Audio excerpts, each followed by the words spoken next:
Hello everybody and welcome to the midweek market update from Smack the Markets for the 14th of August.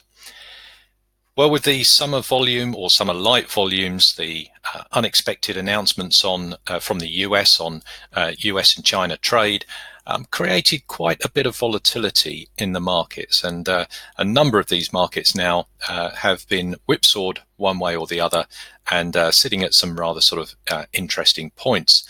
So let's take a look at a few markets here that we're keeping an eye on and review the markets that we discussed at the beginning of the week.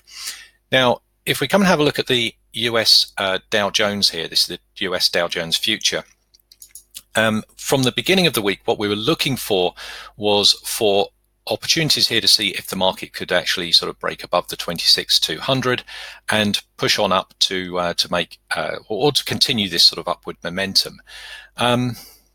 What's happened is we've had the surprise announcements that have been coming out on the sort of thinner volumes, thinner summer volumes, pushed the market down to 25,850, and then the market sort of rallied back up again to 26,200.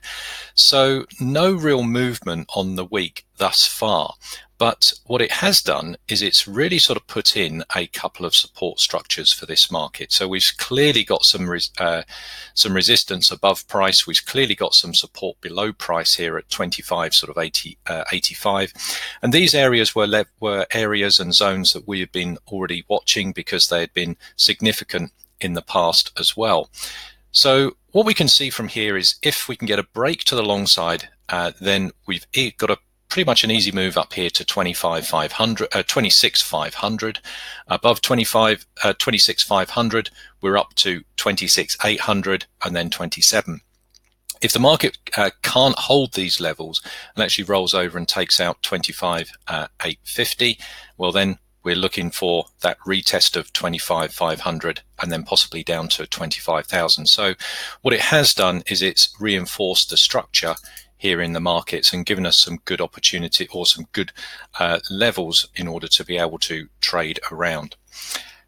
From a trading perspective, our style here is very much intraday on these markets, certainly not swing trade until we can get some sort of clear direction on these macro picture time frames.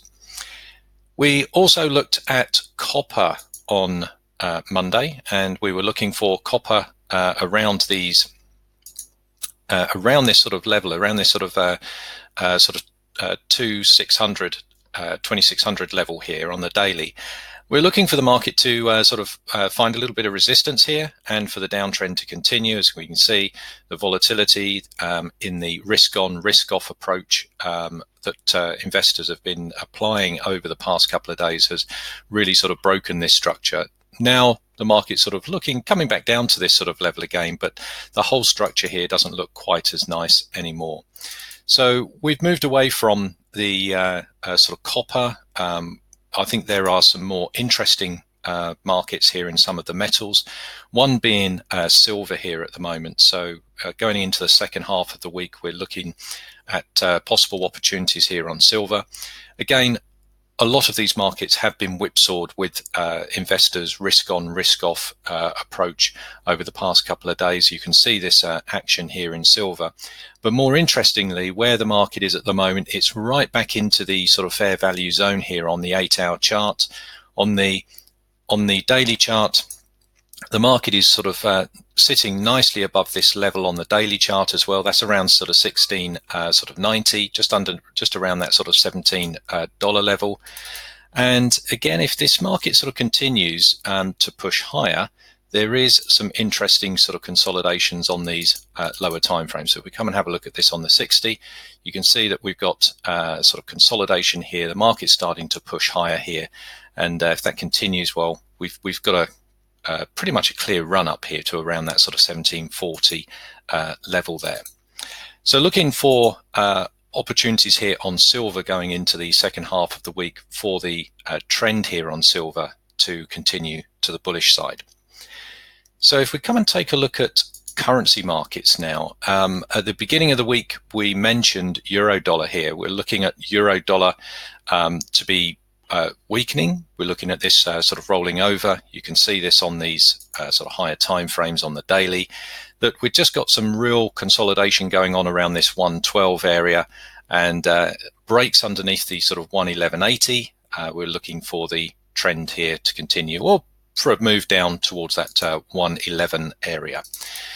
As we can see on the 4-hour chart, markets flirted with both sides of this sort of range that we can see, but it hasn't really sort of broken out at this moment in time. So this is still continuing to consolidate, and we'll continue to stalk this for opportunities for a break of this consolidation in either way, but certainly at the moment our preference is to the short side.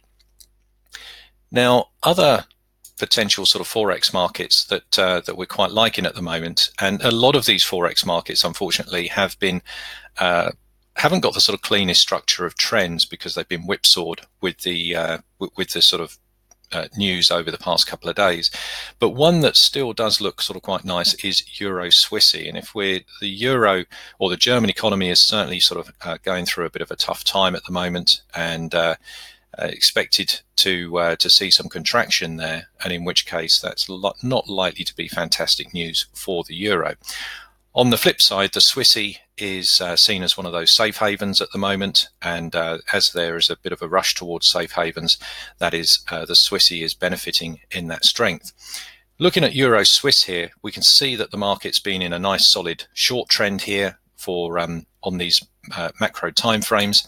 If we take a look at this on the weekly, there is a bit of a level, and when I look at this, I kind of want to see, well, where could the market move to? And I just sort of think, well, there's a bit of a structure point, a bit of a level through here. It's not the strongest level, but there has been a bit of support in the past, as we can see. So it's a bit of a zone around this area, but I still think that we've got a bit of a distance, a bit of a move down into this sort of 108 sort of area before the market sort of really finds support there. We can see on the daily chart that the market has sort of moved back into the fair value zone, and we're also already starting to see some weakness here. So coming down to the 4-hour time frame, you can see that there is a little bit of structure through here, where there's been a bit of support on the 4-hour time frame, later resistance, later support. Seeing some weakness underneath this level just sort of sets things up for sort of potential sort of weakness. Maybe the trend will continue, and that will see if it does, we may well see a move down towards that sort of 108 level, and that's the sort of opportunities that we're looking for here on Euro Swiss. So there's a few markets there that we're keeping a close eye on for opportunities going into the second half of the week. I certainly hope it helps. I look forward to speaking to you next time. Bye for now.